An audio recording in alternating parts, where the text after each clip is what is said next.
Hey, I'm Corey Kohler, member of Team DDG, and you're listening to the Dead Draw Gaming Podcast, like no one ever was.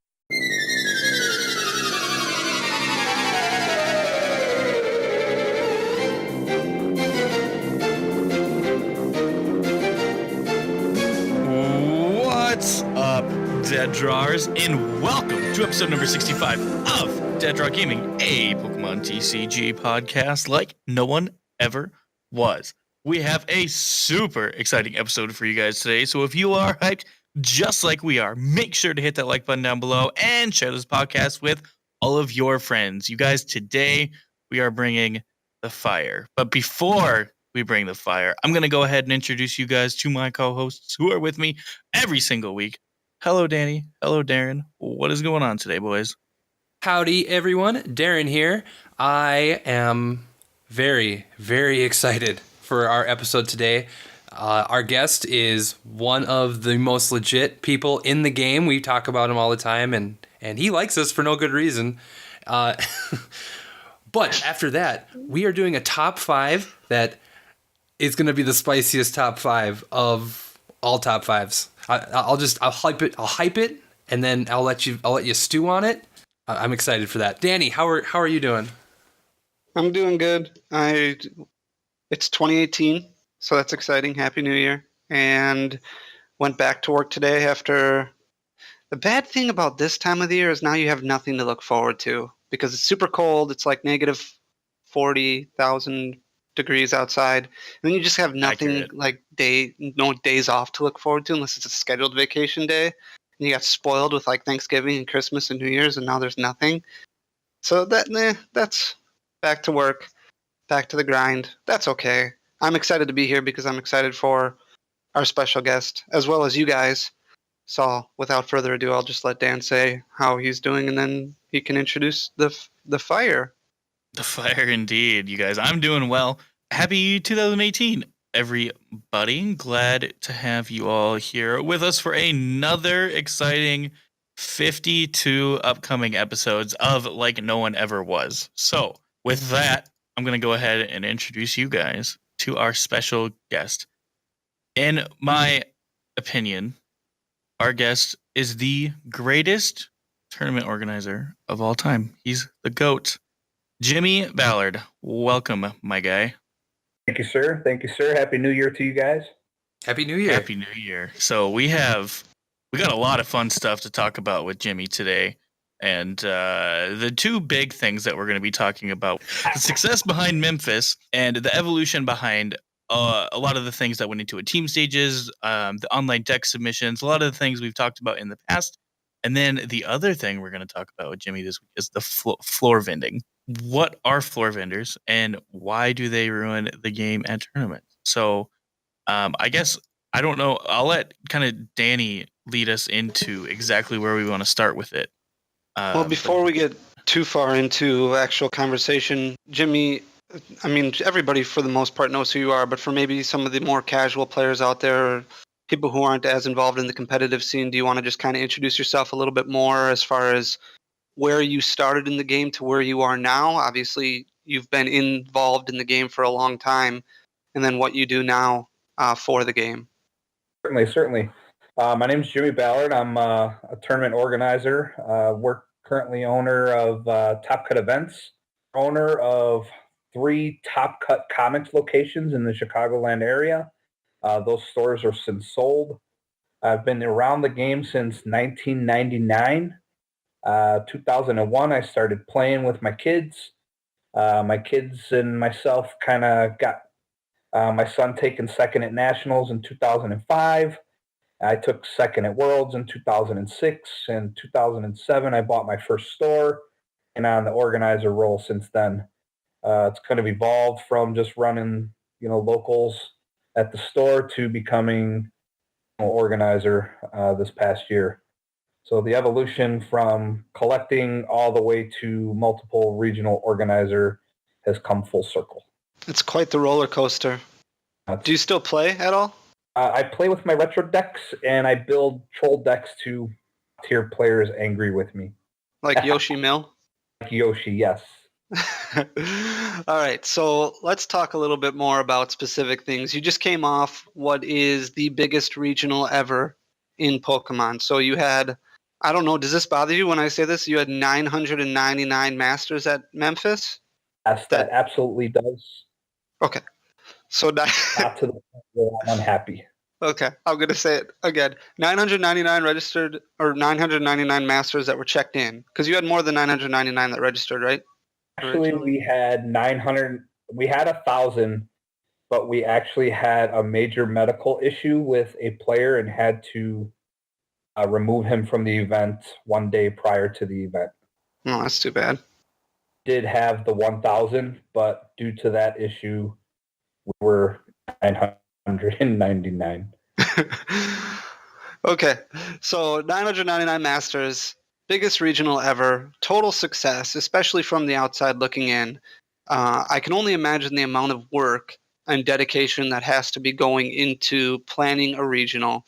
This isn't your first rodeo. You plan Memphis every single year, or you plan Madison every single year. This was the first year that you also undertook another regional. So is that right? This is the first time that you had two regionals that you were in charge of?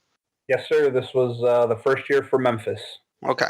So this was first year for Memphis, and you brought some new stuff to the table. So before we get into the team stages, I want to talk about the online deck submissions, because that was something that was totally new. A little bit of concern at the beginning. You teamed up with Carlos on that. What all went into the idea behind that? How did you make it work, and what did you think of it? It was literally blood, sweat, and tears, man. It scared the crap out of us as well. Carlos and I got together back in April, even prior to OhanaCon, and started tossing around the original idea, and then got back together again in August and really started figuring out what was good, what was bad. And basically it came down to what I needed it to do to ensure event. You know, the whole idea from the years that I was a player was, man, I spent so much time standing in a line. Register here, check in there, pick up swag here, go here to pick this up, and wait here and wait for your deck list turn. And it was just wait, and trying to make it to where the players have a seamless event experience to where they can register online at home, submit their deck list on their phone from their hotel room, come into our event that they paid for to enjoy themselves, and actually enjoy every single minute that they're in our building, having to wait in a line. That was the whole purpose behind all of this. And over fairly well. We had 1,100 in total TCG players, 1176. I would say that it was a fairly successful trial run. It sounds super successful. It sounded, I mean, there was a lot of going into the whole idea behind it. There was some concern, but for the most part, it was really well received. And you had tested it for quite a bit of time prior to the event, right? Actually, no. To be completely honest with you, Carlos was still working on some of the things, 4 days prior to the tournament. We tested it. I think he had it ready like 3 weeks prior, threw it out there to a small testing group, walked over how we wanted it to work and knew what it had to do. It was just a matter of ensuring that it was done correctly at that point. I think that it's hilarious that the biggest regional ever is the first regional to use online deck submission, and you call it a trial run. It had that much success. Like that's awesome. It just goes to show like how hard you guys worked on it. Yeah, I mean, we didn't really realize the scope of what we were trying to do, because if it would work for one, it'll work for 1,001, right? I mean, that's kind of the goal. So when you set the parameters real small and just focus on what do we need it to do for this individual, it's a pretty easy concept. But once you figure out the parameters of how you need it to operate and how you need to make it friendly for the end user, that's all done. It's just a matter of programming. And man, I can't really think of anyone better than Carlos and Dana to really jump on something like that, man. Those guys are just absolutely incredible. Is this something you foresee being implemented in additional events moving forward, or is this something that's Okay, I guess this is more of a long-winded question than it should be. Do you see this making such a charge that it would be implemented in like smaller events, even like League Cups, for example? Is this something that you see being implemented in additional regionals that, or internationals or worlds, maybe things that you're not organizing? At their craft. I mean, it's an Arcanine written program. While Deb and I had a lot of the idea process, and Dana, ultimately they built it. So they currently do nationals and worlds and intercontinentals online registration. So you would think that it would only be a natural progression, given that it works at our level. I can't imagine why it wouldn't work at a higher and or lower level as well. For league challenges and league cups that have limited spacing issues, you want to ensure players who are committed to coming to play at your event, so you guarantee them spots by ensuring that their list is submitted in a timely fashion. Is that you can ensure that players are going to not only pay for their spot, but show up by submitting their list as well. Yeah, I think that's fair. Yeah, perfect. Okay, I like that. Any follow-up questions that you guys have regarding this program at all?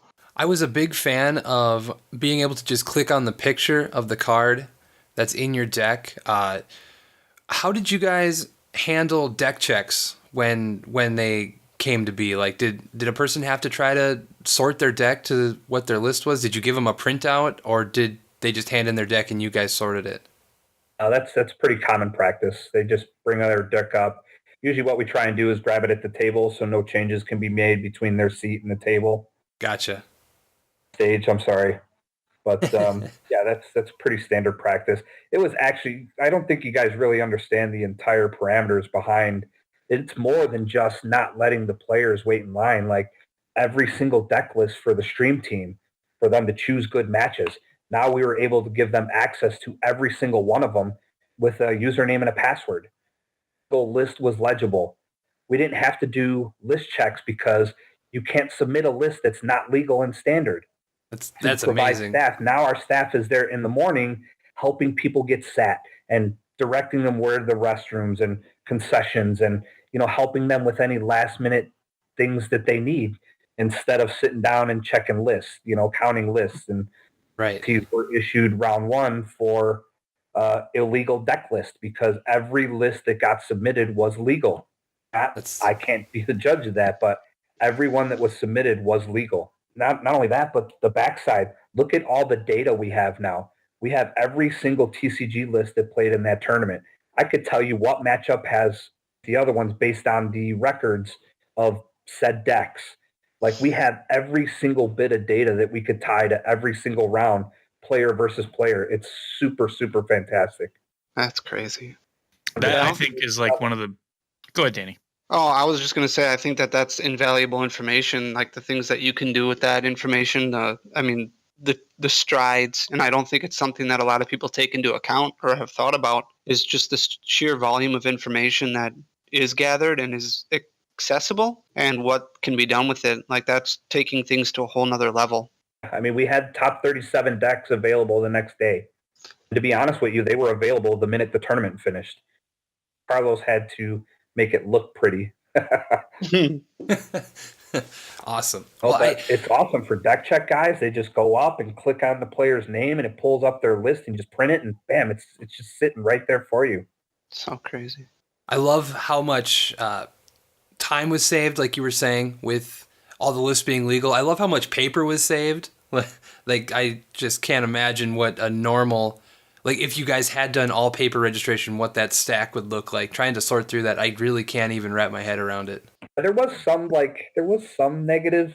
I don't want to say negatives, but we did have some issues. Like we had a kid show up with, 60 EXs in his deck. So I handed him a starter deck, and where we used to be able to just write the starter deck name on the deck list and turn that in as his list, it became more of a challenge to try and get all those cards put into list for him. You know what I mean? So there were some struggles as far as that goes, but I mean, overall, when you those are exceptions, we're right. Happy. So we hit every target we wanted to hit. Gave a little soft window to ensure that everyone had submitted and not just saved their list. I think, Dan, you were there. We were constantly calling from 8 a.m. until 8:30 and, even through 8:45 to ensure that everybody, even if you weren't sure, come up front. If you're not sure, come up front. And we made it pretty easy. Like every time you submit, you get a new email sent to you with your new list. So we made it pretty easy for the players to come and prove to us that they submitted it if for some reason we didn't have it. But that typically wasn't the case. Very nice. Dan, was there anything else that you wanted to add? Yeah, I was just what I was gonna say earlier was just like with all the information that we have because of all the lists. I mean, we even talked about it last week. Just knowing exact number of what each decks were there was really cool. Knowing that out of the 999 masters that played, 143 of those masters played Gardevoir. Like just having those exact numbers, I think is really, really cool. And like Danny said, it's invaluable information. So that's like we used how much of that last week to talk about, in our episode last week. So it was just really cool stuff. That's definitely the wave of the future. I don't see a scenario where checking old paper lists is even going to be a thing at tournaments anymore. And that's kind of why our next tournament, we're worried about where are we at next year and the year after as the attendance continues to grow. If we hit 3,000 players, are we going to still want to hit collecting paper lists and correcting list mistakes at the beginning of the tournament and holding everyone else up? But it's just not practical for where the game is headed. We need to embrace the technology that's given to us, tournament experience for our players. Nice. Okay, so there was a bunch of additional new avenues that occurred at Memphis, but one of the other big changes or additions was the team stage that you brought about. So there has been a lot of talk positive about team stages and bringing teams into the game and trying to revolutionize the game a little bit to take more of an esports approach to things. And this kind of adds a new element to it by having something like a team stage at a regional event where you have these teams who are kind of stuck in one area and players go to them to play against them. So what was the whole idea behind this concept, and how do you feel it worked out? Well, just based on the feedback that I got at the event, sort of fantastic. Juniors, seniors, video gamers, which was crazy because there wasn't one video game player on any of the stages, but they just found it interesting that they could go to one area to watch some of the top players in their games. It was just was pretty awesome, the feedback that we were getting. And they were front and center. I mean, the advertising opportunity for their brands was amazing.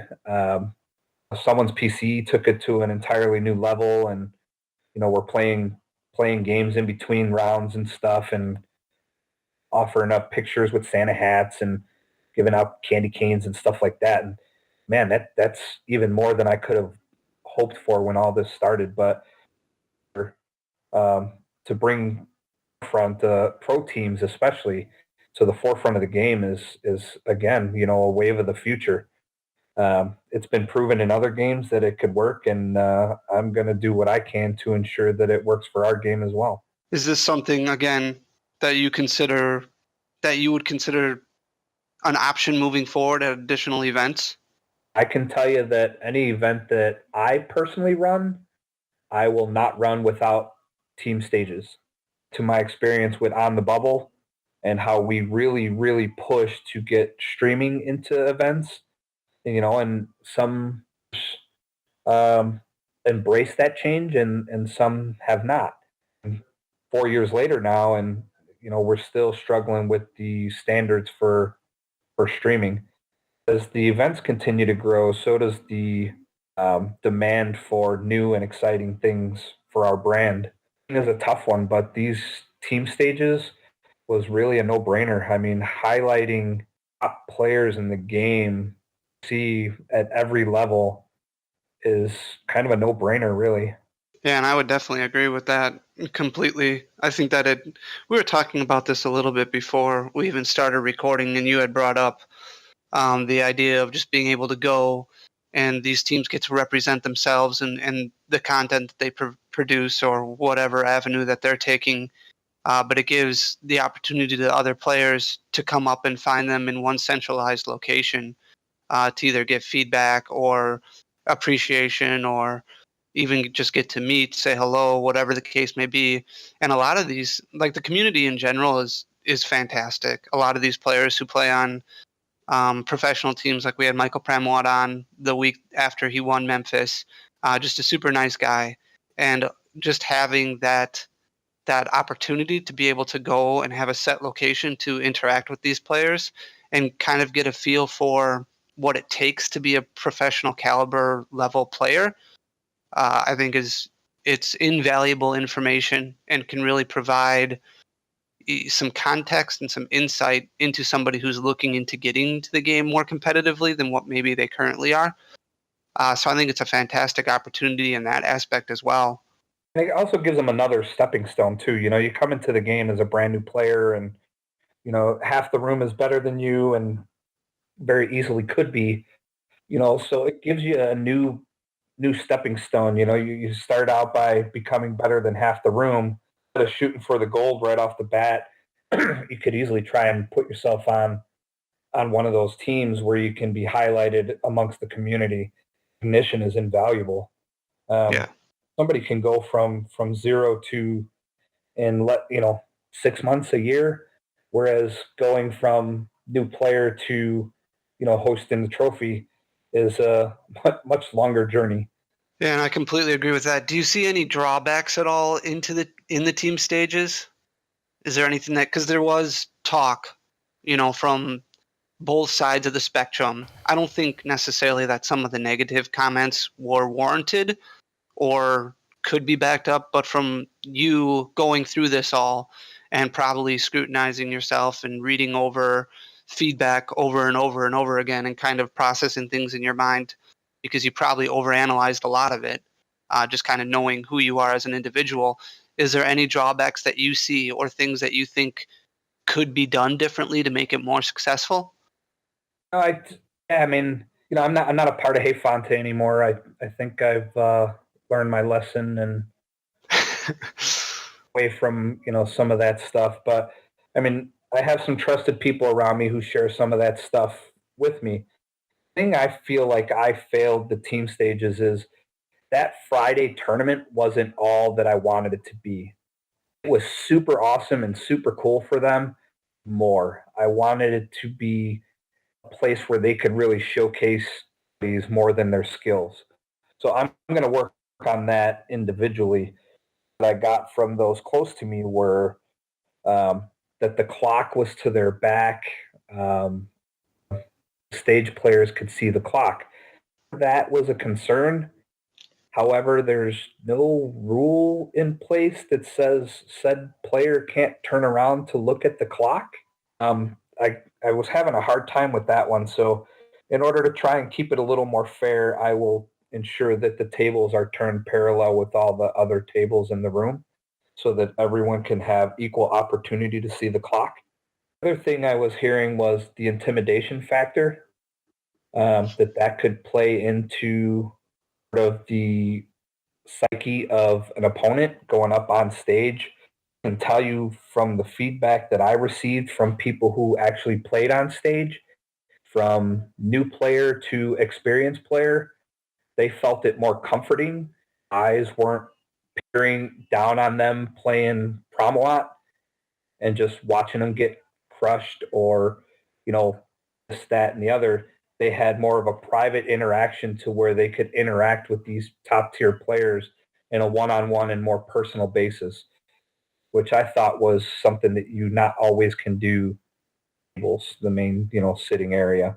So I thought that was pretty awesome, and I don't think the intimidation factor was anywhere near it online. And to be honest with you, what I was getting, since I didn't have firsthand accounts to it, was things were coming from people who, one, were not at the event, and two, never sat on stage at the event. So I think I would be intimidated playing against Pram like in my living room. It doesn't really matter where it would be. And he did bring up a good point too about like the disadvantage for being on a team stage is more you're kind of confined a little bit more to one area where you don't get a feel for what's doing well in the tournament as much as what other players would have easily accessible to them. So information might not be as readily available for somebody who's on a team stage. Sitting at table 1 or table 2 to see what's around them, see what's going Right. on, see who's playing what, so that it kind of puts them at a little disadvantage as far as that goes. But I tell you, I didn't have any complaints, and 3 out of the top 8 players were all from stages. Actually, I think it was 4. And say that was too much of a disadvantage, really, to be honest with you. Right. Okay. Any follow-up questions that you, Darrin, or you, Dan, have regarding the team stages? No, I just can't wait to be a part of one. As far as be a part of one, do you mean play or like have your team play? I guess I don't see why it can't be both. Okay. Good, buddy. Our team stage is definitely something that you will be doing at all of your events going forward. Like I know you're planning on it for tournaments coming up soon, but I mean, it's definitely something worth doing in every tournament from your experience so far. Absolutely. Awesome. I can just imagine being a new player or newish player and going to a tournament and doing well your first 2 rounds maybe and ending up on a team stage. I would probably be very starstruck. I'd be floored maybe. It would be an experience, something that afterwards, win or lose, you would be able to brag about to your friends like, "Oh man, I was just up playing with, Rahul Reddy and I got smoked and it was a blast, cool guy." It's something you can tell your friends about. Perfect. The other indirect benefit of the team stages was Sunday. We were able to do the top 32 game on 2 stages and then host the video game top 8, green card game junior seniors top 8 on the other 2 stages. So we were able to showcase the winners or, the top cuts of the event for everyone to hang around and watch too. So that was an indirect benefit of having those. Awesome. Yeah, that is really cool. Excellent. So before we get into our main topic, is there anything in addition to what was already said that you want to add as far as Memphis goes, or any planning for Madison goes that you want to add? We're going to open up registration here February 1st. We'll have a 30-day grace period where the entry fee will be discounted. March 1st, the standard entry fee will go up. We're looking at our VIP packages to refine those because I feel like we failed on some things that we're going to definitely take a look at and improve this time at an enhanced side event area and procedures. So, no matter how good things go, there's always room for improvement, and recognizing that is what I think we do best. So we're going to take some of the things we learned at Madison and try and turn them around quickly. Issues don't happen at Madison. Dan, anything you wanted to add about Memphis or Darrin? I just wish I could have been there, and I'm really jealous that Dan got to experience it. So, boo. I mean, yeah, no. I guess the only other thing I had to add, and before we left on Sunday from Memphis, I got a little bit of a chance to talk to Jimmy. So I just wanted to thank him again for allowing us to be a part of it. It was a ton of fun, and I'm very much looking forward to continuing to work with you in the future. So, yeah, man, I can't wait. Including Madison. You guys are awesome at what you do, and I'm really happy to have you a part of our events. Jeepers. Gonna make me blush. No kidding. All right, so I do want to talk about something that is a pressing matter in the community, I feel like, and has been for quite some time. I think it's gotten a little bit better lately simply because of the fact that a lot of wannabe vendors, we'll call them, have been run out of the game a little bit for choices that they've made on their own. But I want to talk about floor vending because it's something that is very, very... It happens a lot at events. It's all over the place, and it's very tough to kind of spot it out and control it. So, Dan, do you want to kind of explain what floor vending is and then we can toss it over to Jimmy and see what he thinks as far as it being an issue at hand and what we can do to kind of combat it? Sure. So the easiest way to explain what floor vending is, and this can be done by anyone. It doesn't just necessarily be a vendor. This can be done by players or players' parents or whomever happens to be at the event. But essentially, it's a player coming in with binders or boxes of cards, setting them down on a table and asking everyone that walks by or going up to people and saying, "Hey, I've got a bunch of stuff for sale," and taking business away from the vendors that are already there. So, or someone going up to a player and saying, "Hey, I'm looking to buy all of X card that you may have, or all of X sets that you may have," and then attempting to buy them from other players instead of going to the vendors and looking for them, typically at a much lower price as far as buying is concerned, and then or if they're buying, they're going to buy at a much higher price, and if they're selling, they're going to sell at a much lower price than what the vendors already are. So just doing those sorts of things, and that's the quick definition of floor vending. So I know this is going to get good old Jimmy heated, so I'll let Jimmy continue with floor vending.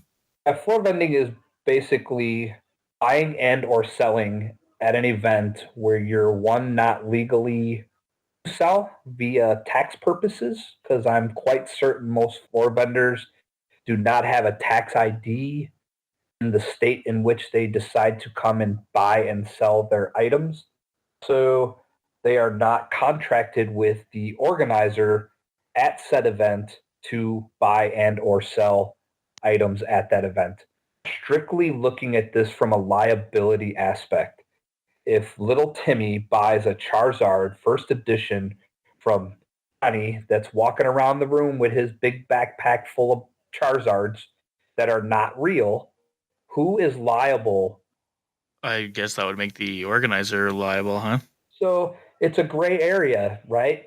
And it's not a gray area that I like to put myself in. And it's unfortunate of experience we have organizing. We have been put in that position several times because we are allowing it to happen. Organizers are not doing what we can to ensure that this sort of thing does not happen to our players, right? So it's like protecting or supporting us. And if we're not doing our part in ensuring that floor vendors are off of our customers, and that's essentially what our players are. They are our customers. And we have a fundamental right to ensure that they are protected at every turn. Includes floor vending. Jimmy, in your experience, do you see this as a problem from more people who work for a company? Are these people more who are just kind of on their own wanting to make a profit, or are these people who are like, hey, I want to be a Pokemon vendor, I'm going to do that, but I'm going to do it by just going to events all the time and buying cheap and selling high at the events? A problem that we have created over the years. Regionals just 3 years ago was in the 300 to 500 player range. We knew everyone as the organizer. We knew the people coming in, going out. If little Timmy bought something off Big Johnny, we knew both of them and their parents, right? The game is not that anymore. So many people in the game that we don't know. I used to know 90% of the people when there was the room, right? Now there's 1,000 people, and that translates to me knowing 10% of the people left, you know? So correctly created it as organizers by letting it slide for so many years. We're not looking for, Dan, you're looking to sell to Timmy because he needs it for his deck in order to get the tournament started, right? That we're looking for. We know Johnny owes Timmy money and this, that, and the other, right? It's pretty simple concept. If you're taking cash or using PayPal or sending money in some electronic fashion, or if it doesn't directly deal with the organizer or the vendors, should not be doing that. Because if I find you at my event, only escort the person selling and the person buying off of the premises. whether you're in the event or not. Is that something that you have to do as a common occurrence then? At least in your experience at events? It's becoming an epidemic of late. We have groups of people where the main guy will come with thousands of dollars and spread his little minions throughout the event.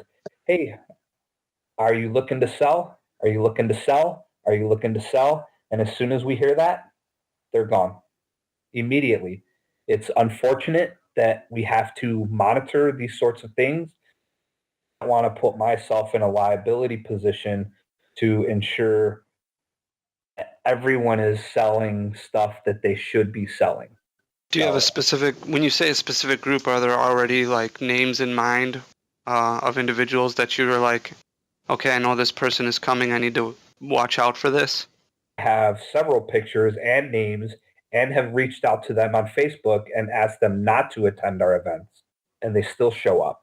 And there's no repercussions right now as far as TPCI to ensure that the people that we are catching over and over and over again, having them thrown out of the game for such, things as this. So until there's some real repercussions, I'm not sure there's much we can do other than kick them out of our event. So this is something you're saying, and you may not be saying this. Okay, so I'll say maybe I'm saying this. Maybe a company like TPCI needs to step in and say, hey, in the rules, there's going to be this repercussion if you're not a licensed sanctioned vendor for this event, if you have not made it clear with the organizer ahead of time. Because as vendors, we pay taxes. We have to pay for our registration. We have to take all the necessary steps for legality purposes so that Dead Draw Gaming can become a licensed vendor so that we can buy product from distributors of the Pokemon trading card game. Where is the protection then for not only just little Timmy, but also from the vendors who are going to events who are paying, because events aren't free for vendors either. You have to pay a certain amount to get your booth or get your tables. And then you hope that you get enough profit that covers your expenses and then some, because it's such a nice outlet for everybody, to have all these people in one area. But it's a detriment having, Bobby come in and have, a backpack full of cards or Charizards or whatever the case may be, and he's buying and selling. There needs to be some kind of regulation and some kind of rule and a forcible maybe ban or something like that. Is that a fair thing to say? You don't have to say it. That's exactly what I'm saying. Who gets caught floor vending and has to be escorted out of your building by security needs to be able to be disqualified from the event, whether they're participating or not, and their name sent into the office for review to be a part of the program or not. Because me throwing them out of 2 regionals a year isn't going to keep them out of the local store, this tournament, out of, Virginia, out of Utah. It's not going to keep them out of every other event. And here's what's happening. If they go to X event, Y event, and then come to my event, and I say, you can't do this, and they're telling me, well, they can do it here, here, here, and here, of course, other than you can't do it here, have a nice day. It's more of an issue facing the entire game and not us as individual organizers. So let me take this one step further. Is it a problem for somebody to post in an online trade website, like on Facebook, for example, where it's a community full of people and you say, hey, I've got these cards for sale. You can pick them up in Memphis or in Madison or at the next upcoming regional. Is that a gray area or is that also an issue? I mean, it's pretty cut and dry. What they do outside of the doors of the venue that we've paid for to ensure that our players have a comfortable place to come and enjoy themselves, what they do outside of our venue, I cannot control, and I do not try to control that. In our doors of the rooms that we paid for to ensure that everyone's having a good time, we can control that. And we absolutely have a responsibility to our players, to our parents, and to our vendors to ensure that we are controlling that. That's a very good question, Danny, because, we see that a lot. Going up to a regional, I don't think I've ever seen a time where people aren't trying to sell beforehand just for pickup at the regional. And I think that's fair because you're making a trade there.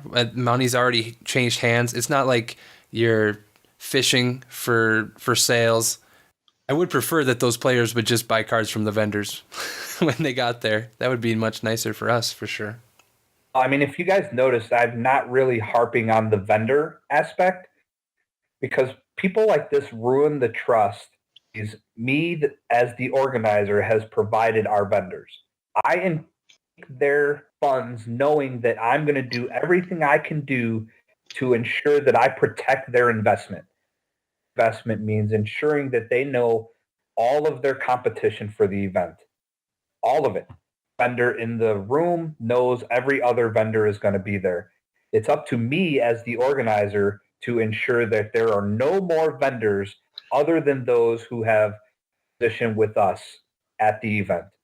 Role as the organizer. If someone brings an issue to me, down. If someone,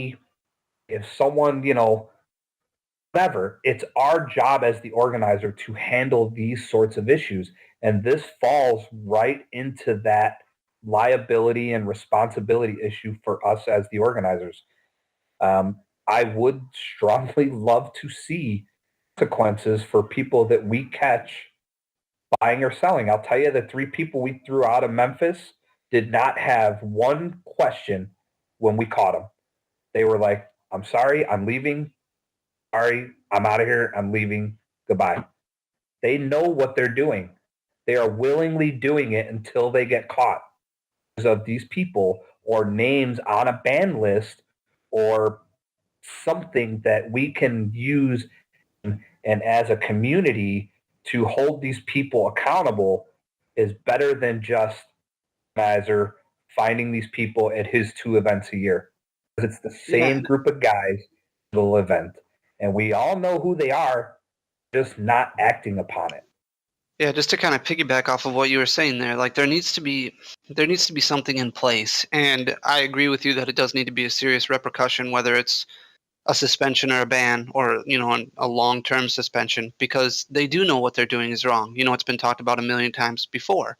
But if you go to, I'm just going to use Madison as an example and say none of this happened last year when we were at Madison. However, if I'm a backpack vendor and I'm somebody who just goes to the event, I've got my ticket for OhanaCon, it's Friday, doors are open, I'm walking down, I'm looking at vendor prices, I'm seeing, okay, you know what, there's a lot of people buying Team Magma's Secret Base, there's a lot of people buying Tapu Lele, there's a lot of people buying Tapu Koko. Here's the pricing for all of it at the vendors. I'm going to go online, I'm going to say, hey, just so you know, I've got these, and these at this price. The vendors are at this price. I'm in Madison right now. There's nothing right now that stops them from doing that as far as a repercussion goes, outside of being kicked out of the event.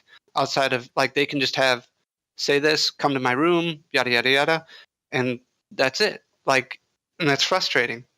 I mean, I know I don't want to say it's bad for vendors. It's bad for the game in general, and it's bad for the community in general, because like you said, somebody could get a fake card or somebody could get something they didn't even know that they were getting.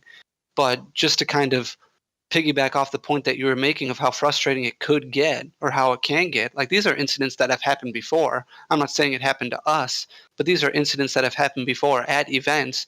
And unless there's something serious that gets laid down, this is just it's another negative thing in a community that could easily be taken care of just by writing something in the rules and giving organizers a little bit more power to do things outside of just the competitive TCG side of things. Just from a safety standpoint, is it worth saving $1 or $2 or $3 to bring yourself up to someone's room who you've never met, who you have no idea what's in that room or who's in that room, there with money to purchase stuff from them? I just think from a safety standpoint that our players would have when it comes to something like that, right? Putting yourself in a vulnerable position is never a good thing to do when attempting to I mean, you look at, list and, Facebook, marketplace in a public place, if you're doing that at home, why wouldn't you do it at a tournament? It just makes no sense to me. outside of our doors, we really cannot control. And as much as we'd like to, we simply cannot. We cannot police, the entire community. And that's not what we're looking to do. We're trying to provide a safe and comfortable environment for the participants of our event. And that's mainly what we're trying to do. Ensuring that there's no floor vendors at our event ensures that we are able to provide a consistent group of professional our events.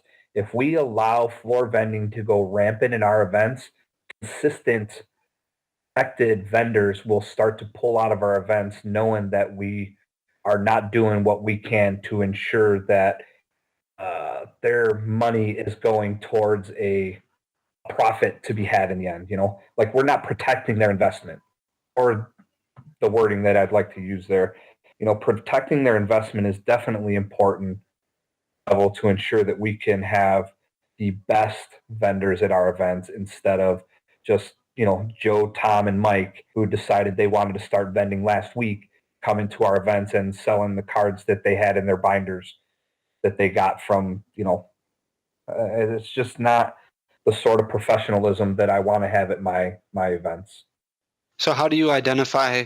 Is there a way that you can identify what's going on? Is it just paying attention to the people who are the typical subject or suspect, or is it just paying attention to social media websites, or is it just making sure that you have eyes and ears on the floor at all times, all over the place, looking for, I guess, shady activity? It's all the above, right? And it's going to take the community to take a stand against it, right?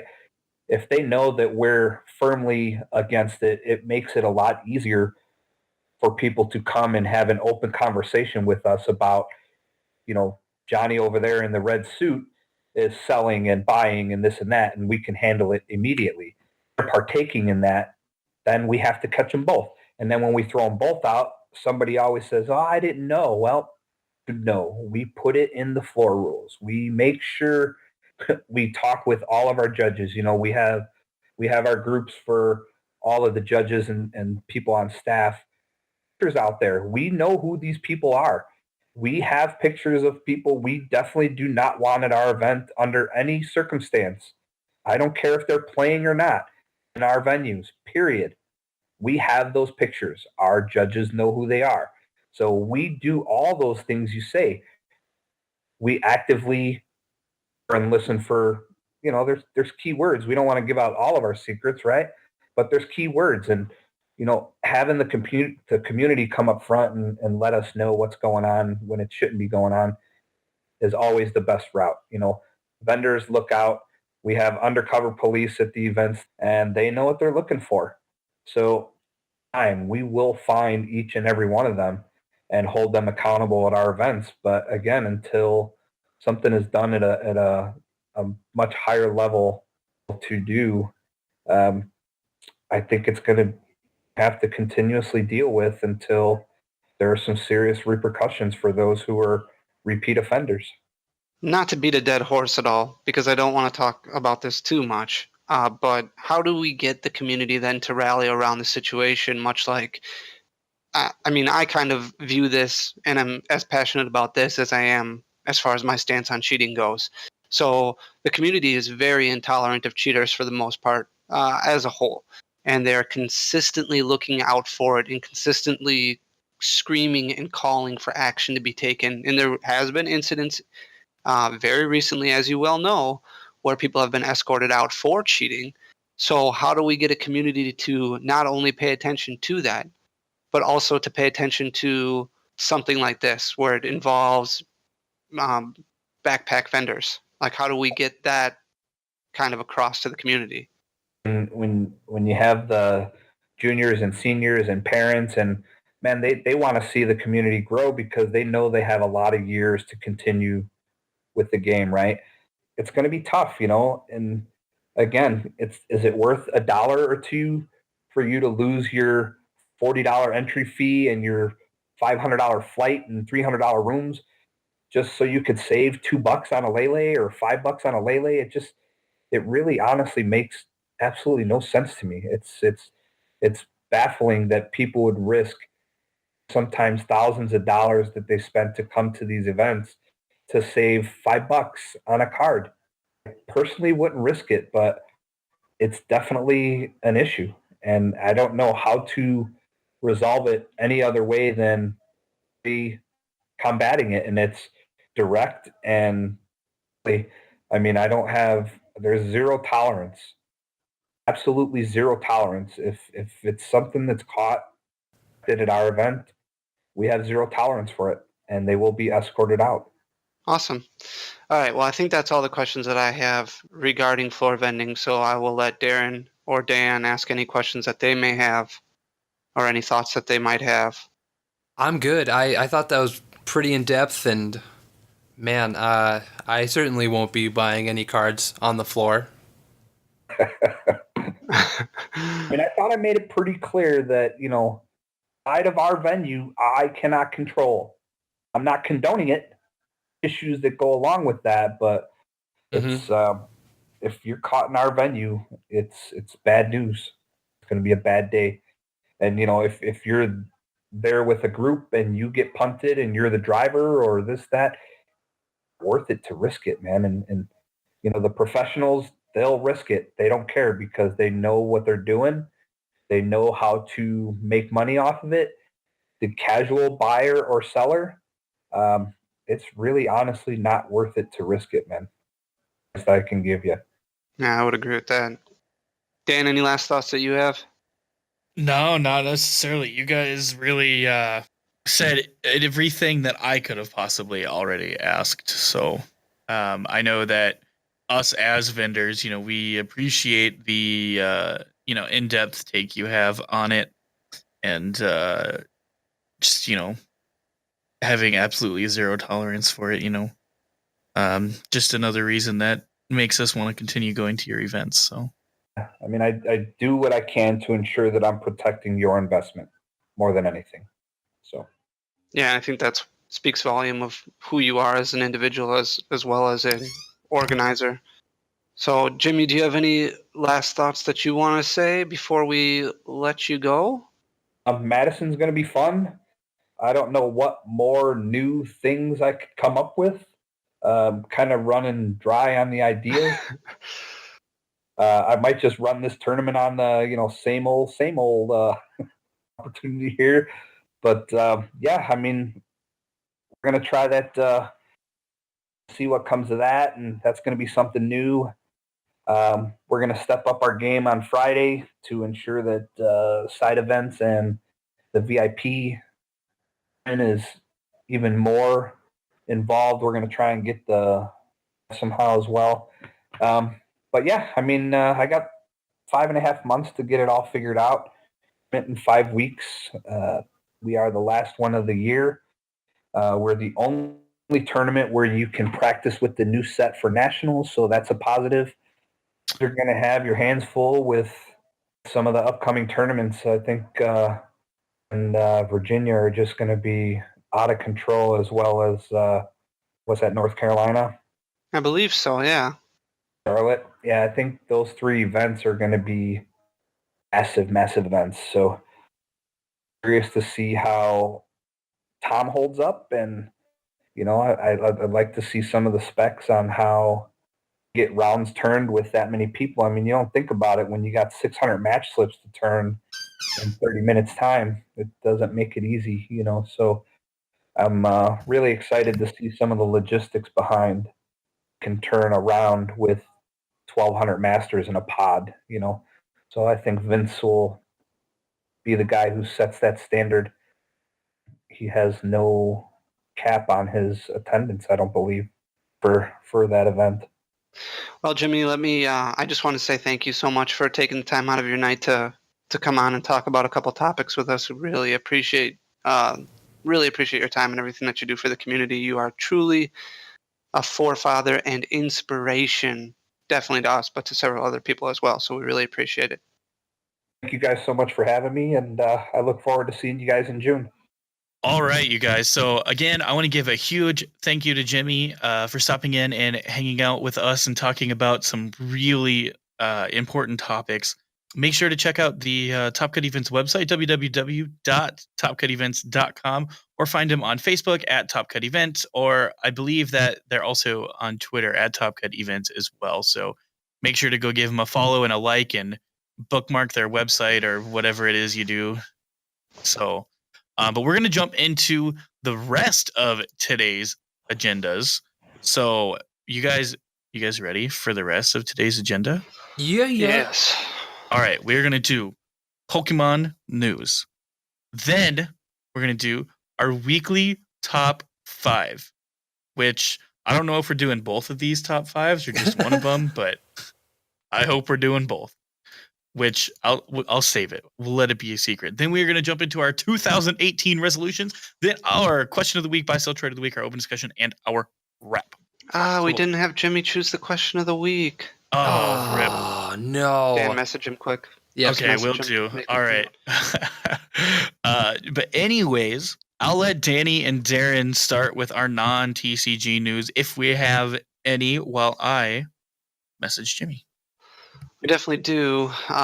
We've got quite a bit of news, actually, and a few things that are not TCG related. And I'll give Darrin the mic in a second here, because I know there was some Pokemon Go news, but I just want to jump through a couple of things that aren't Pokemon Go related.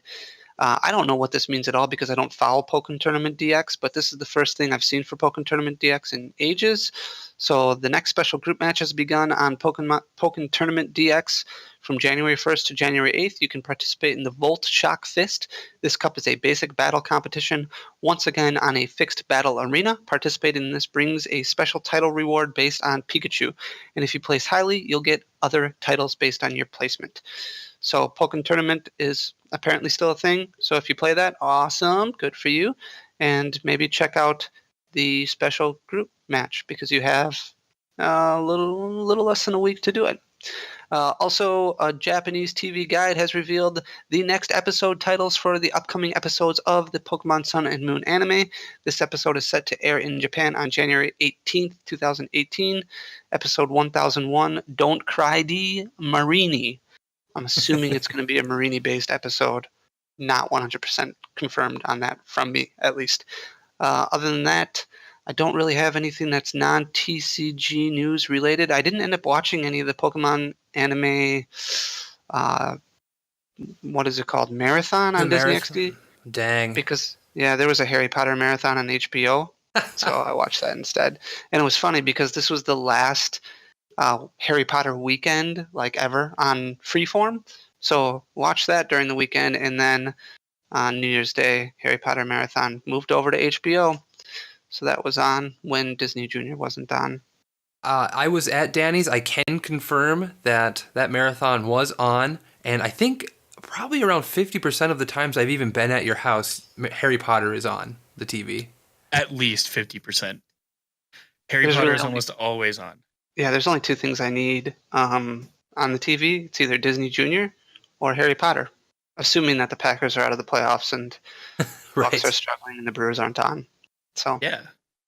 Darrin, we got some and the- Pokemon Go news. Oh, all right. Well, Oh, no, Oh, go ahead, yeah. Dan. no, Harry it's Potter too and late. Pokemon Go news. Harry Potter and the Pokemon Go news. Where's Pokemon Go headed to, Dan? Dan and Darrin. Boy, I So- guess I don't see the big news other than the water event ends in 2 days. Which big news are you seeing? I guess. Well, I that don't was see it. big news, I guess, right? Pokemon Go has finally been confirmed to launch in China. Oh yes, that is big news. Because China they are known for having their very strict online rules and regulations. The fact that Pokemon Go is going live there is huge. It is a big deal. China is a huge gaming community, and they're very closed off to the rest of the world. World of Warcraft is a great example of what China can be as gamers. They ran their own market. There was you could become a Chinese gold farmer and make good money over there, just farming fake gold. So I'm excited to see what group as a whole they can do with Pokemon Go. I bet it'll be pretty cool.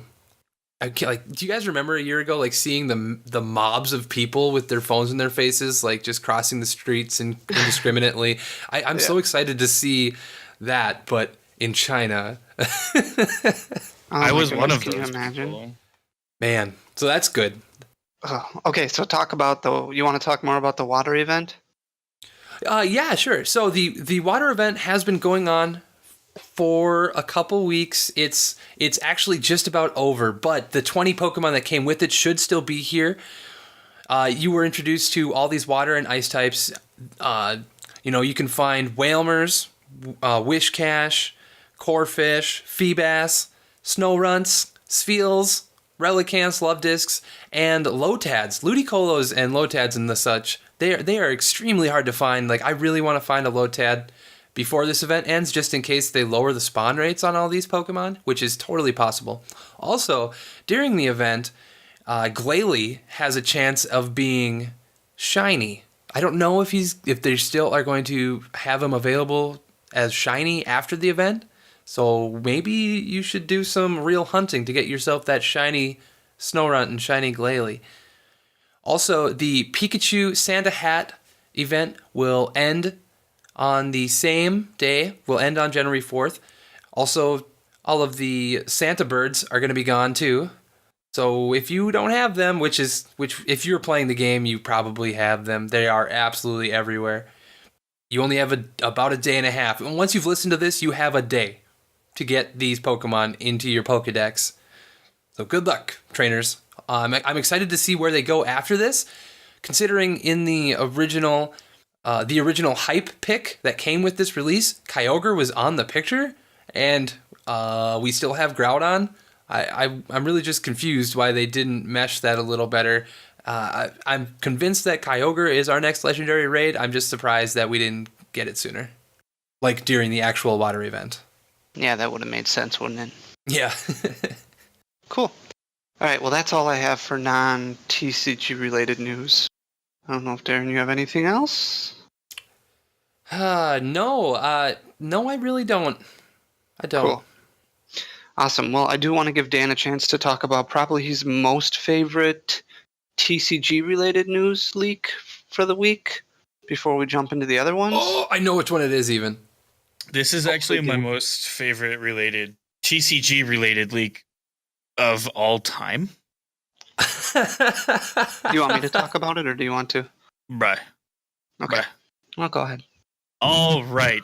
So the first leak, finally, for pretty sure the first time ever in the Pokemon TCG, we are getting a Crasher Wake card.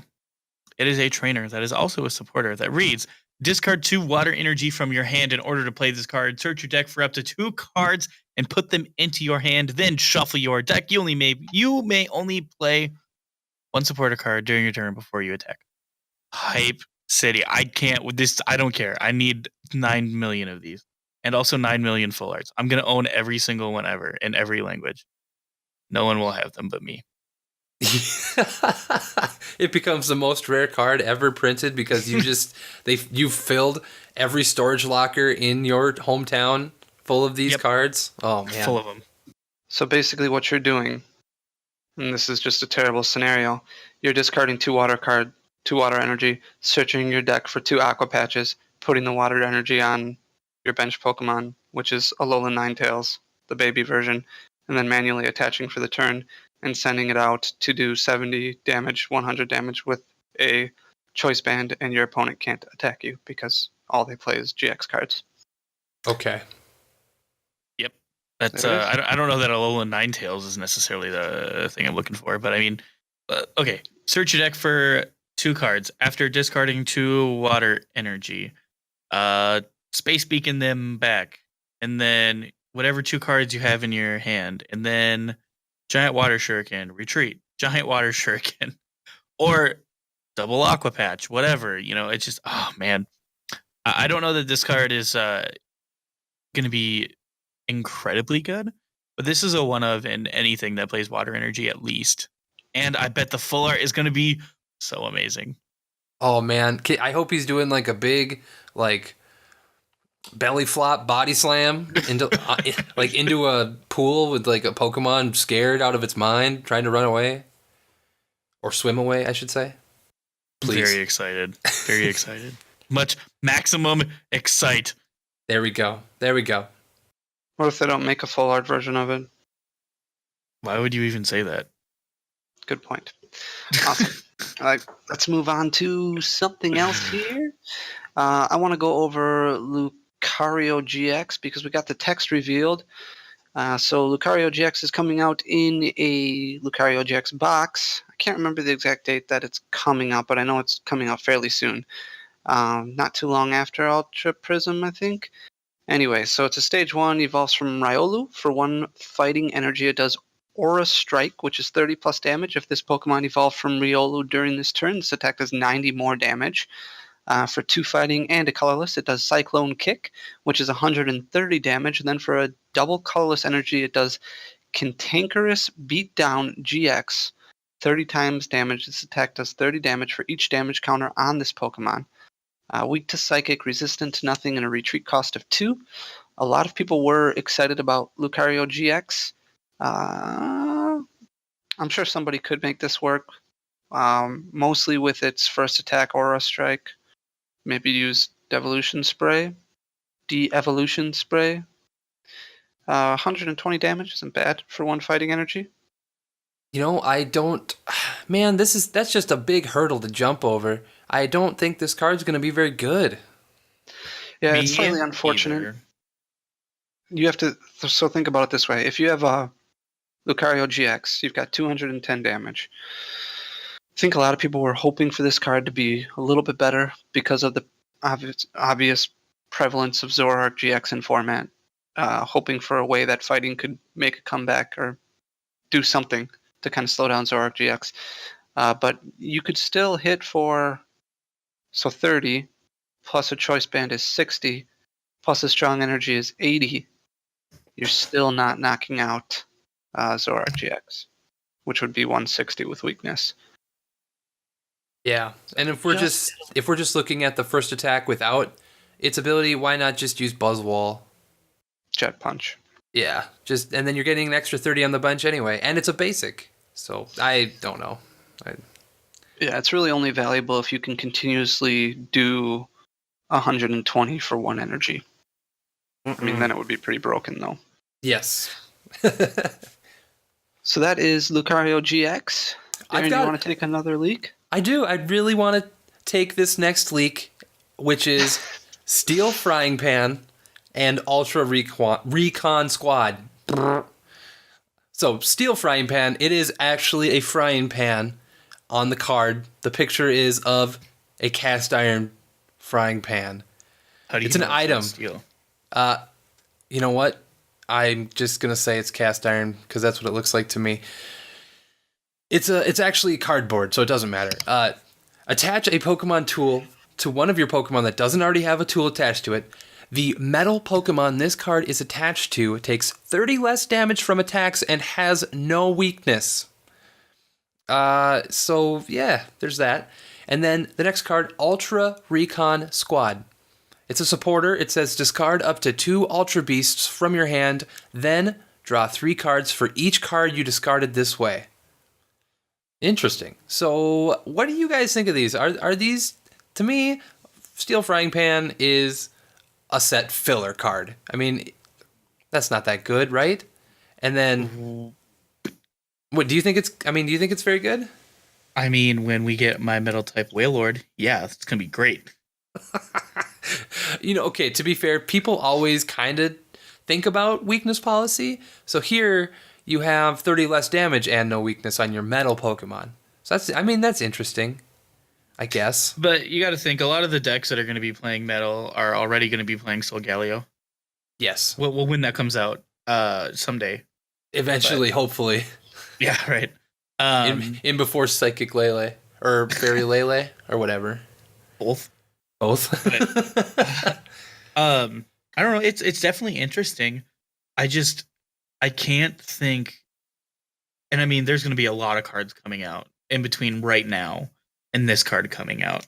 But I can't think of anything off the top of my head that would exclusively benefit from this that wouldn't benefit more from just a choice band or a float stone or whatever else, like what makes this better than a different tool that could already be attached.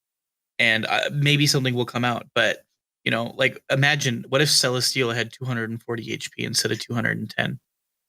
Well, you just build Wailord standard with steel frying pan. Interesting. So how about Ultra Recon Squad? Discarding 2 Ultra Beasts, that is really difficult right now. But moving forward, it looks like there are lots of Ultra Beasts coming out, including Naganadal's previous evolution. I can't remember what it was called. You even told me the proper name for it over the weekend. I did. We learned how to say Pokemon names over the weekend, everyone. So that's really actually amazing. Good for us. Proud of us. Let me look this up. I have it right here. Poipole. Yep. Poipole the Poipole card is also an Ultra Beast. So if you make a Naganadal deck, you can have your Poipoles being discarded and whatever other Ultra Beasts you have, because there are now 100 of them, almost. No, there's a lot though. There's probably 15 of these things. Well, we're getting the non-GX versions of what is it, Circuitry, and there's another one. I'm pretty sure. I can't remember what the other one is off the top of my head. But even then, like, just discard 2 cards, draw 6 at most. I don't. What kind of? And there's not one right now where you benefit from an Ultra Beast being in the discard, right? No. We'll see. Bulk. Maybe this is one of the... Yeah, right now this is bulk. This is definitely a set filler. But, looking at the art, this might have a really cool full art. And... Yeah, definitely. Who knows? Maybe in a set or 2, this just becomes really great. Like, can you imagine... We have an Ultra Beast that benefits, maybe has an attack that does damage based on Ultra Beasts in your discard pile, and this is your new battle compressor for Ultra Night Beasts. March. Yeah, this is... Can you imagine a Night March deck, but with Ultra Beasts? Like, it does 30 damage for each Ultra Beast in your discard. That would be pretty cool, right? Yeah, then this becomes really good. Yes. So maybe that's... We can hope. Keep this in mind, listeners. If I'm reading the future, or TPCI, if you haven't made it yet... I would switch decks. I would switch Ultra March. Yeah, I would switch to Ultra March. I don't think either of these cards are good. I don't think they'll ever be good. Sorry. That's all right. That's just fine. Like I said, if there's ever a way to where, I think that Steel Frying Pan is just not good. It's very meh. Ultra Recon Squad, like we just said, if they print something that goes in conjunction with Ultra Beast being in the discard, then this maybe becomes okay. There's a little bit of potential for it to be good, but meh. Yeah, meh is right. Our next leak. Danny, what do you got? Well, we got a new Sun and Moon Trainer kit that was announced with a Alolan Sandslash and a Alolan Ninetales. It is very likely that the 2 cards will be brand new, as is the case usually with these trainer kits. No new Alolan Sandslash and Alolan Ninetales have been announced for Japan yet. Like all trainer kits, the package will come with 2 30-card decks, 2 how-to-play guides, a 2-player mat, damage counters, special condition markers, a coin of one of the 2 Pokemon, an illustrated deck box, and a PTCGO code card. A trainer kit is meant to teach new players how to play the game. It includes simple cards that are just easy to understand and use. I don't really have much to say about that, except for Alolan Ninetales and Alolan Sandslash are both cool cards, cool Pokemon. I like the idea behind them. I've never ever bought a trainer kit before. Me either. I've had players at my league ask their parents to buy them those trainer kits because they're awesome for very brand new players because they come with everything you need to learn, and it's perfect. Perfect. All right, Dan, what do you got next? We have alternate types for 2 new Pokemon. And we knew that this was coming because there's been others previously, if I remember right. Or we've definitely talked about this before, but not these 2 Pokemon. So we are getting a Lightning version of the Magnezone that we've talked about before that has the ability Magnetic Circuit. Well, the metal one doesn't have this. I don't remember what the metal one's called. But as often as you like during your turn, you may attach a lightning energy from your hand to one of your Pokemon. So, and then Zap Cannon for lightning colorless does 130 damage during the next turn. This Pokemon can't use. Zap Cannon has a weakness to fighting or resistance to metal and a retreat cost of 2. And then we're also getting a metal type Empoleon. So this is the one that has total command for 20 times damage. This attack does 20 damage times the number of Pokemon on each player's bench. So, and then its second attack doesn't matter. But I think that these are both really, really cool. I know there was a lot of people that have been saying like, oh my gosh, Pokemon's running out of ideas. And one of the other things I guess I should mention about them is they use the same artwork for both. Yeah, they do use the same artwork, which is annoying, I guess. I actually like it. You like that more? Mm-hmm. I'm glad that they made this metal Empoleon, because right when this Empoleon started leaking, we're like, oh man, it'd be so great if it was metal. And now here it is. I know. We said that exact thing. Like, metal Empoleon would be great. So, yeah, definitely. I think that what would have made it even cooler is dual typing, dual weakness, and dual resistance. Ooh, yeah. Can you imagine if they brought back the dual weakness and resistance? Ooh. Yeah, I think that would have been even cooler. How many sets did they do that for? Like 2? Very little. That was way before my time, so it's like something I never had, so I want it. It was the mid-2000s when they did it, but it was like, I mean, why not do that? Like, that would have been neat. Danny, is there any other news? No, I don't think so. I am excited for the lightning version, the electric version of Magnezone. How is this different from the one that we had in the XY block? I don't think it really is a whole lot different. How many? Its second attack is different. Okay. Just we had a magnetic circuit before, and it didn't really get used because there wasn't really a good lightning attacker at the time.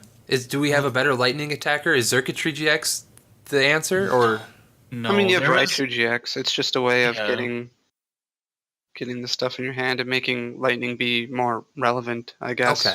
Okay. I wouldn't go play lightning right now with Buzzwole and Lycanroc running all over the place. Lol and Golem.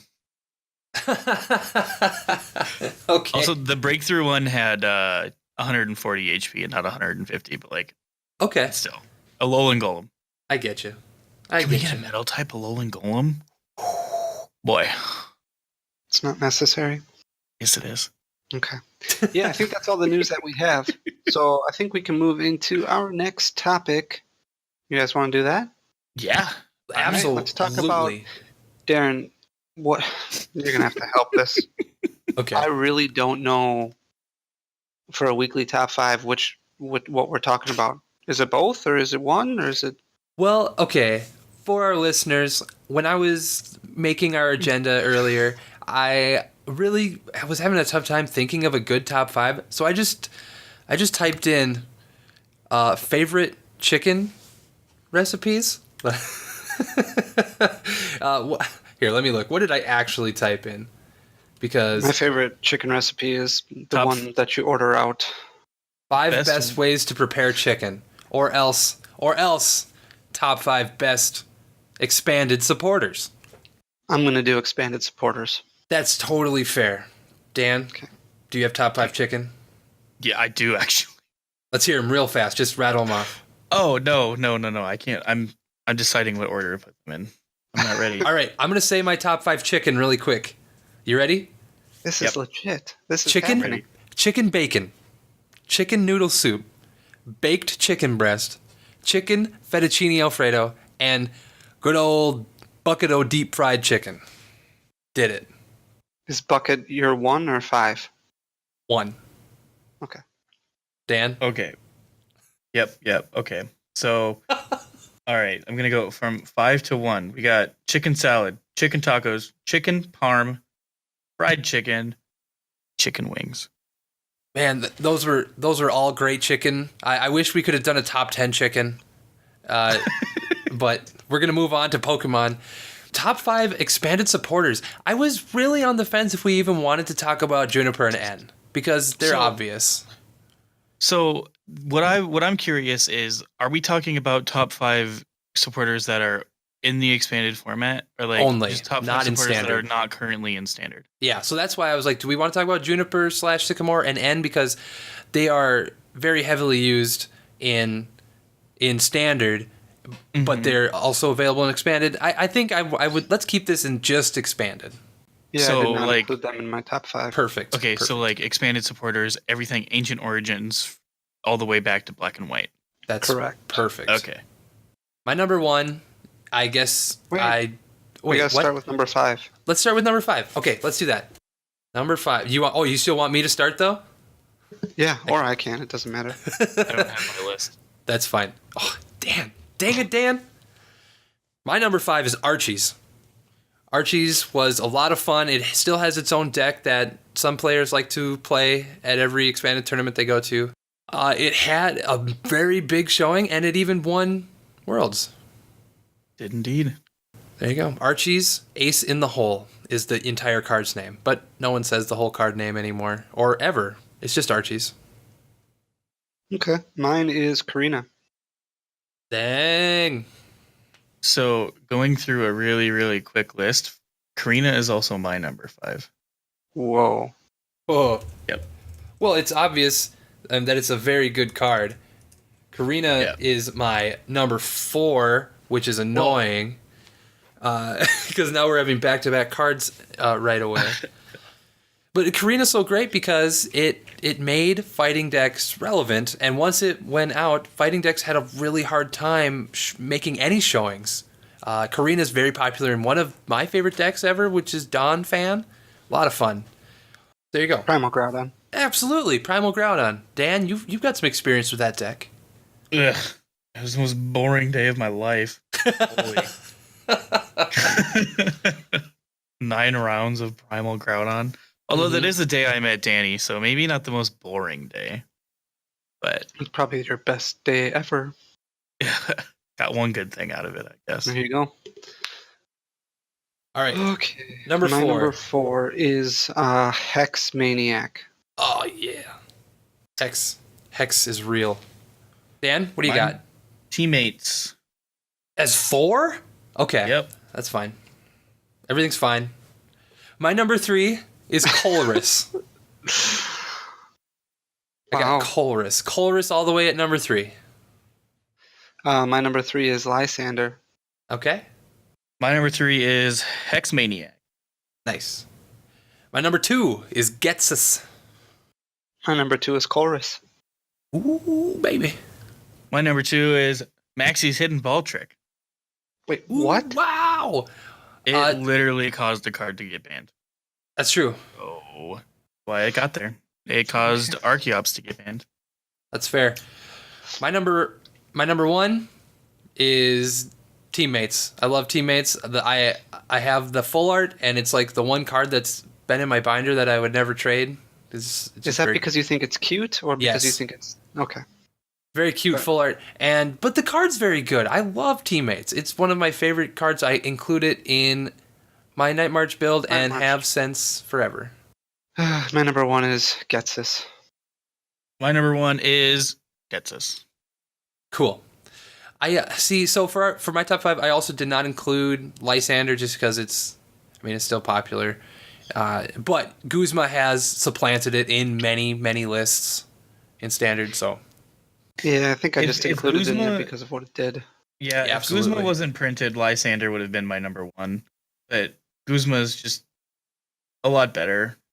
I also, Colress was very hard to keep off the list, but special shout out to Cedric Juniper for all of those players who would write Juniper on their list and then have to replace their Professor Junipers with Energy because there's another card called Juniper. Rip everyone. All right, there was our top 5. That was great. I love these. I do too. Lots of fun. I'm still on the fence. What if next week we did a top 5 worst of something? Would that make you a little more excited? If you guys agree with me. Danny's on the fence because he can't argue. Okay. Correct. There you go. I understand. That is very correct. Awesome. Well, that was nice and quick. So we can move into it's a new year. Last year was 2017. 2K18. Now it's and now we're in 2K18. 2018. Love it. So if you remember last week, we talked about our resolutions from 2017, how close we were, how we had a little bit more time left, and we did hit 750 followers on Twitter pretty much before the podcast even went up. Yeah. It was. Yeah, that was very cool. We actually had a really strong drive on YouTube where we tried to get to 1,000 subs, which was one of our goals. We were offering a booster box giveaway of Ultra Prism if you were a sub to us on YouTube, if you subscribe to us, and we hit 1,000. So there was a caveat in there that we needed to hit 1,000 in order to give away an Ultra Prism booster box. It didn't happen. We did gain about 80-ish followers or 80-ish subscribers on YouTube. So we're at 837 right now. Not too bad. Yeah, that was actually pretty great. Yeah, now is the time to make our 2018 goals or resolutions. I'm hoping we hit them all. I have some pretty lofty ones.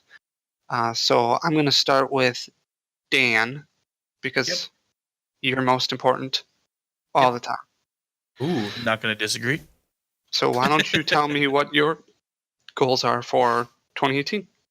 You guys probably remember.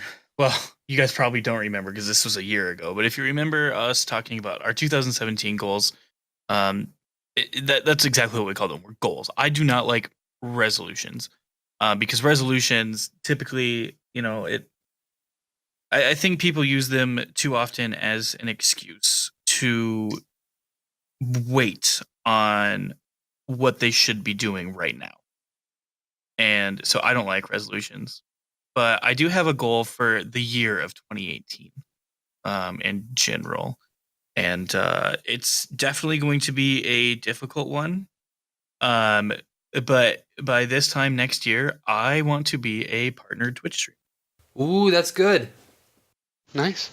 I like it, mostly because it's also on my list. Ooh. Along with several other things. Yeah, I mean, I definitely want to grow more and more and more and more. And even last week, like saying, like, oh, we didn't do as well as we could have in 2017, but 2018, it's coming, about YouTube, which is true. I don't like it. I wish that, I don't know, lots of things happen, but I just don't like resolutions. So always try to be better. Well, that's what this is all about. That's why we're saying what we're going to do to be better for this year. All right. Well, then I'll let one of you guys take the reins from me. Darrin? Yeah, so I've got some personal Pokemon related and some business Pokemon related goals. Personally, I really, really want to get cups at my new league. I would like to at least have league cups by this time next year. I also personally want to go to at least 2 major events this year. Even if we're not vending, I just want to go to 2. Yeah, I probably won't even play. I want to, network, build the brand, make relationships, shake hands, and kiss babies, right? That's the phrase. Okay. I don't know if I've heard that before. I'm pretty sure that's a phrase that exists. Now I'm questioning myself. Anyway, but for business related, I think I've got some low key goals. I don't know. I hope that Danny's don't completely blow these out of the water because I think these are pretty realistic and definitely attainable. For Facebook, I want to hit 2,500 likes this year. For Twitter, I want to hit 2,000 followers this year. And for YouTube, I want to hit 5,000 subs this year. Those are my goals. Wow, I think you're going to like mine then. Because I'm expecting massive growth, but not as massive as you, I think. Really? Ooh. Whoa. I mean, okay, we'll see here. So my goals personally, I'm not going to drink soda. I'm actually only going to drink water. What? Yep. Wow. And beer. Nope, just water. Just water. Cool. Just water. No more soda. No more. I have a weak spot for Red Bull. No more Red Bull. It's just going to be water. Wow. So I am 2 days in. I'm surviving. How you do? It's good. Part of the reason that I'm doing that is because in September, I will run my second ever marathon. Oh, Danny. So that is another goal of mine, is to do that. Those are personal goals. They don't matter that much. I mean, they matter to me, but not to you guys. So that's fine. That's super As exciting. far as Dead Draw Gaming resolutions go, I want to get to the point where every SoundCloud episode has at least 1,000 plays in their first week. I like it. I want to I like bring that. our Patreon page up to 200 patrons. Whoa. 200 Well, patrons. Okay, sorry, 200 patrons / subs. So our Discord channel. Okay. I guess that could be confusing. Whoa. I want 200. No, okay, 200 Increased patrons by / what? subs. 1,000? Okay. Yeah. Twitter followers, I'm at 1,500, so doubling where we were at. I am also at 5,000 subs on YouTube. I am at 7 videos per week on YouTube. Man, that Pro-Am team's going to have to deliver. Yeah.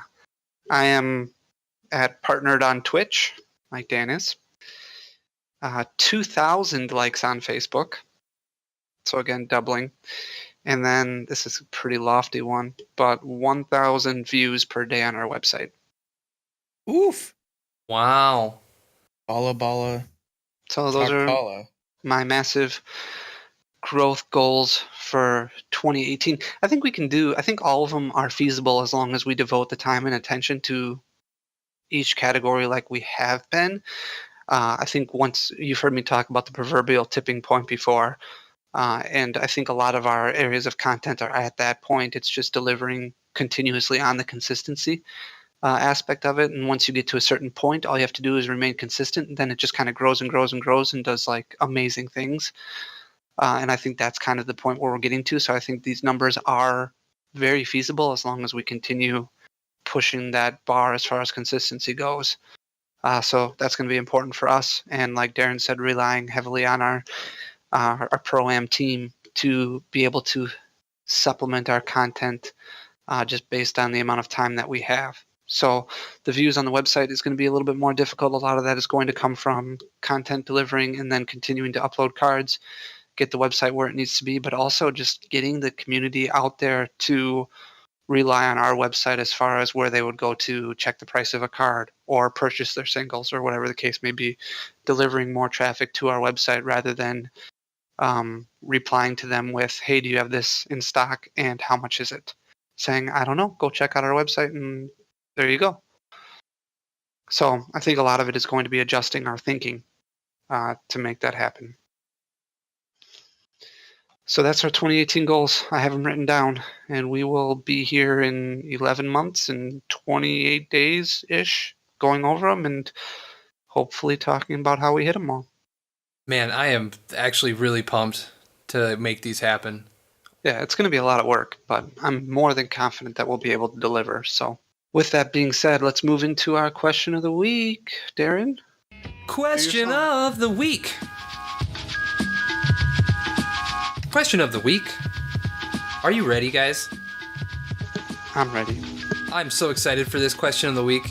It was all about our listeners' Pokemon-related goals.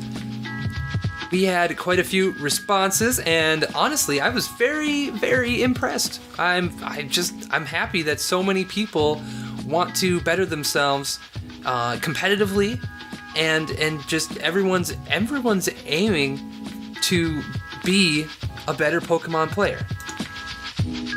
So on Facebook, we had a ton of responses. First of all, thank you for that. It's always good to see so many people participating on these. I love asking questions. So, without further ado, our first response came from Lee.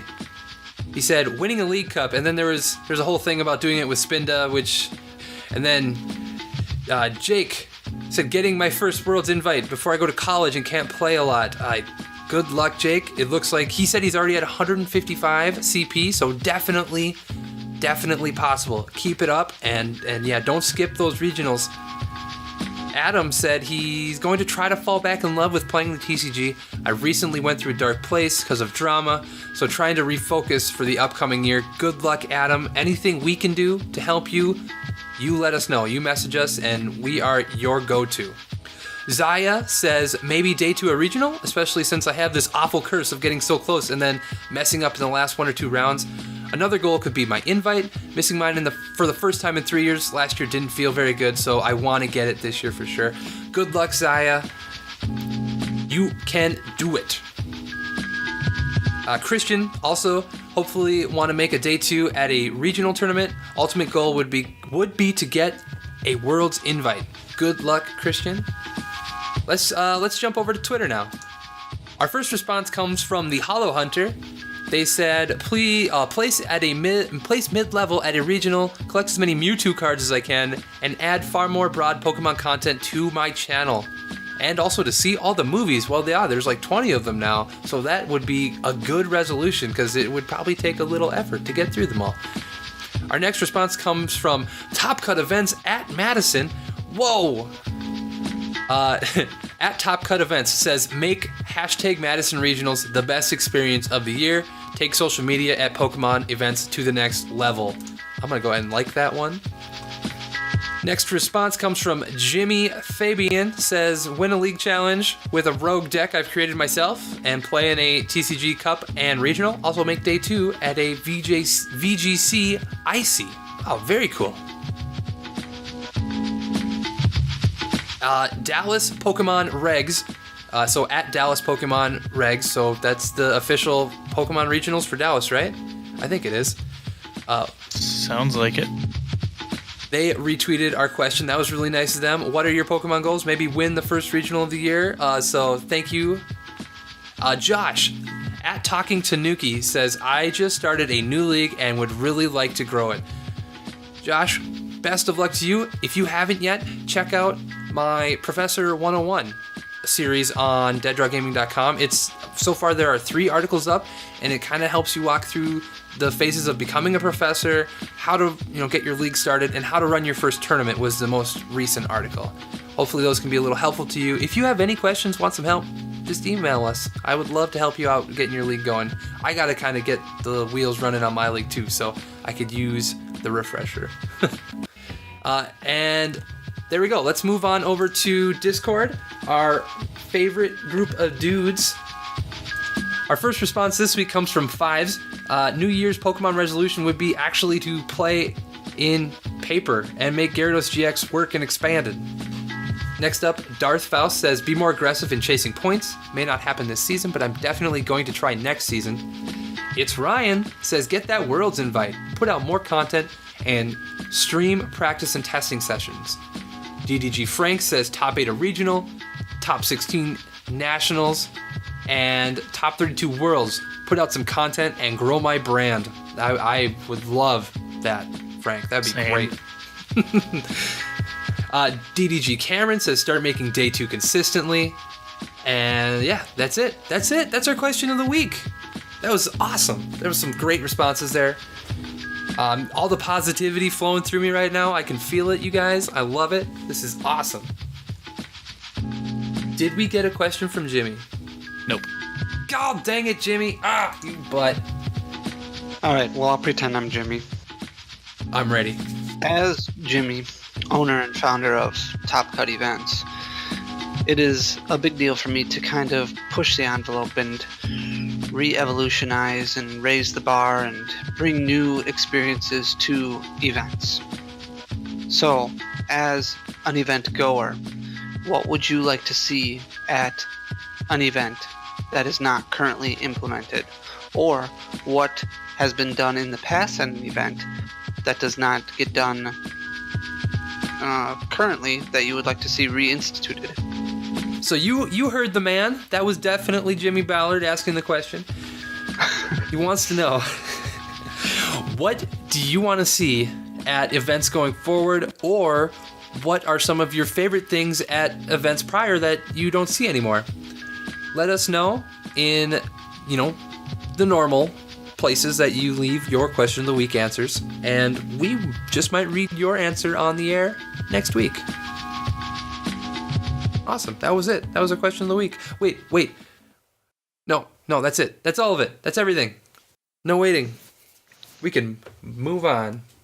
All right, so buy, sell, trade of the week. What did I buy this week? So I got a bunch of Zorak GXs coming in, and I bought them for like $7. And then I bought a bunch of Tapu Leles, just the regular art. Don't go crazy here. I got those for about $25. And then I got a bunch of Zaruas, the Paralyzing Gaze ones, which jumped way up in price to about $20, but I bought them for $6. And then now they've dropped back down a little bit where you can buy them between $8 and $9. But that's okay because we've sold all of them anyways, and they were more meant for the team than sending out. Today I actually went and I found 11 Executes from Plasma with its propagation ability. I noticed that those have been spiking in price. I think you're going to see it a lot in Dallas. So they sell for about $5 to $6, and I bought 11 of them for $2 a piece. So I'm super excited about that, just because it's 200% profit. Even though it's only a $2 card, it's important to get those margins. So really excited about that. That's pretty much all that I was able to buy this week. I've been really focusing my efforts on checking eBay and Facebook, and there's this app called Mercari, which I'll look on quite a bit.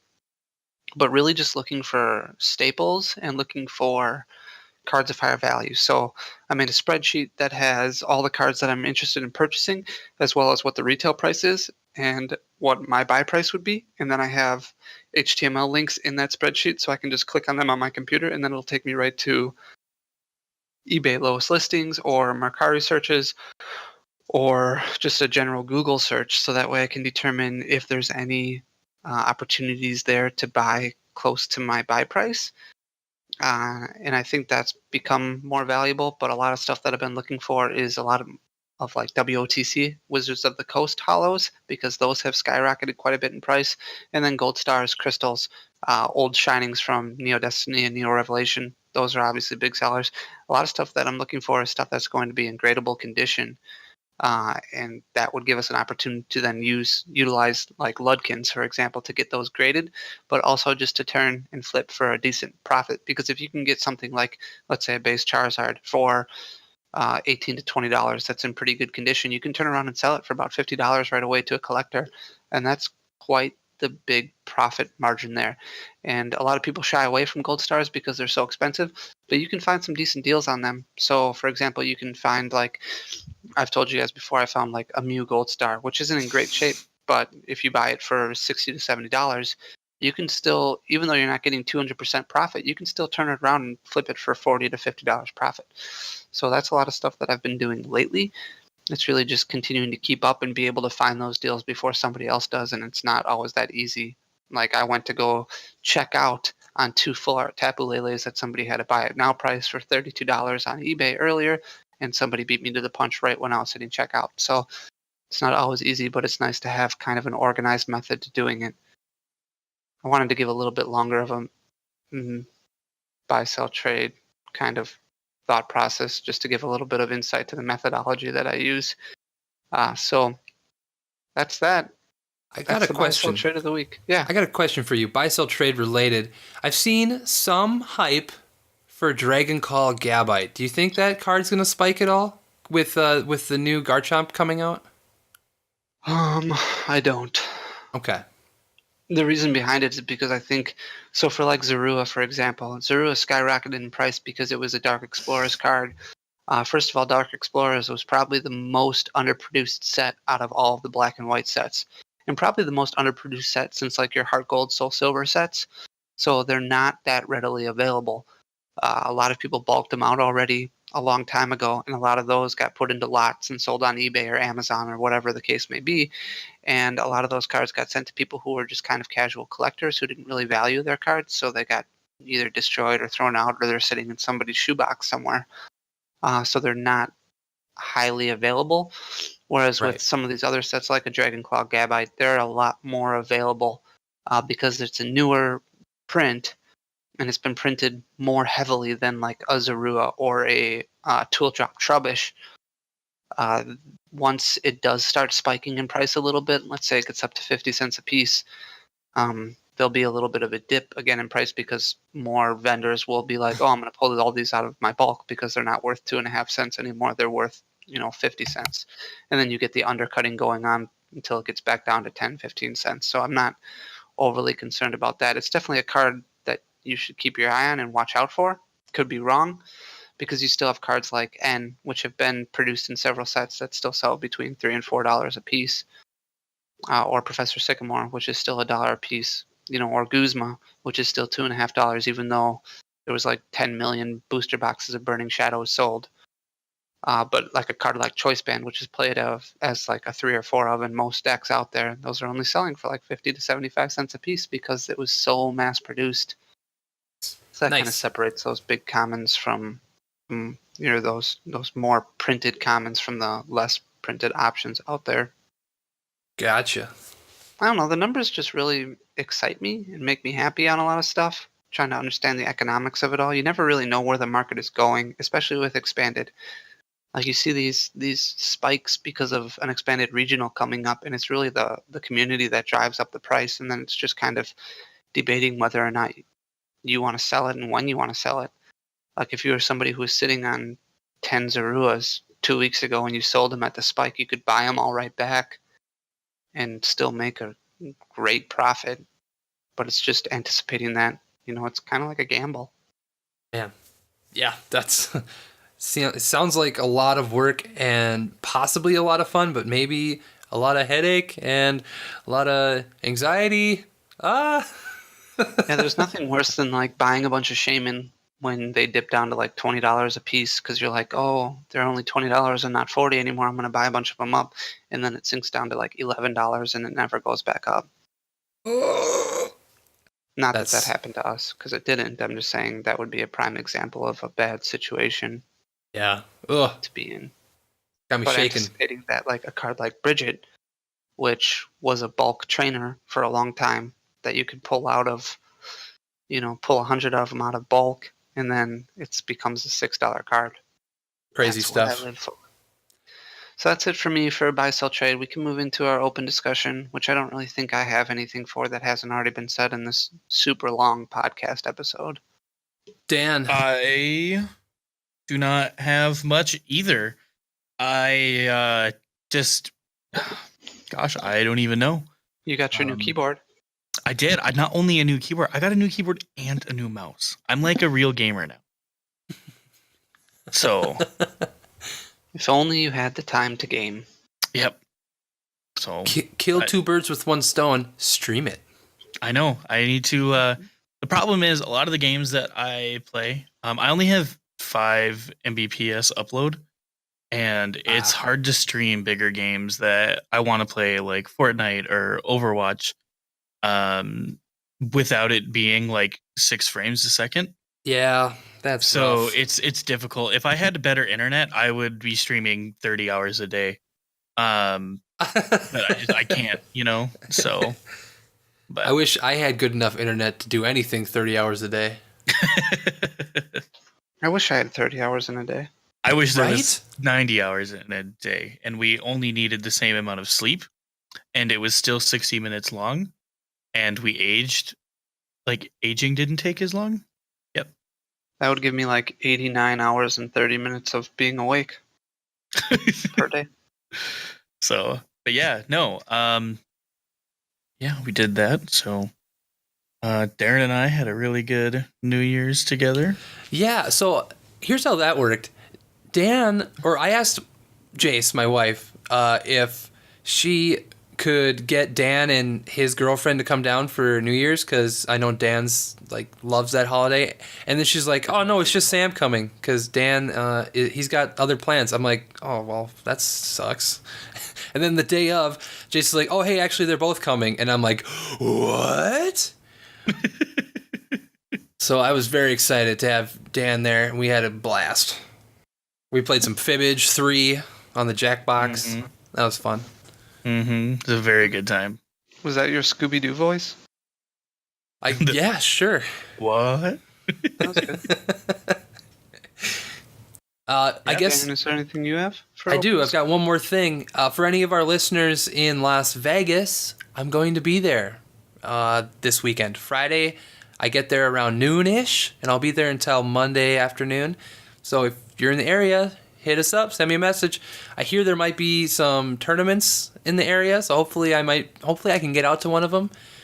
So shout out to Chumley and the Sacker Scoop Nation. If anybody out there wants to, hook me up with some hangout time, I might be free a little bit. Nice. Awesome. Cool. That's all I got.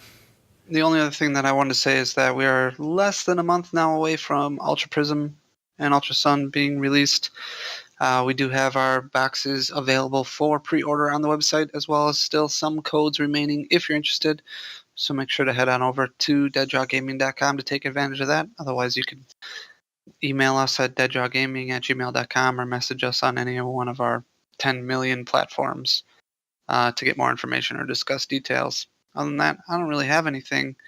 I'm hoping that everything goes according to plan, and we'll be streaming a giant live opening at the end of January with the three of us, as well as some special guests. Yeah. We'll know a lot more information as we get really close to the event. But plan on that being a very real possibility. It's just going to depend on shipping, which is never a fun thing to depend on. So other than that, I don't really have anything else. So Dan, if you're good, you can take us home. All right, then. So, you guys, if you enjoyed episode number 65 of Dead Draw Gaming, a Pokemon TCG podcast like no one ever was, make sure to hit that like button down below and share this podcast with all of your friends. Make sure to check us out at the same time next week for episode number 66. I want to give another thank you to Jimmy Ballard for joining us today. Having a great time and a really good conversation with him was awesome. So that's all we have for you. So, for Darrin, for Danny, and for myself, Dan, we will see you next time.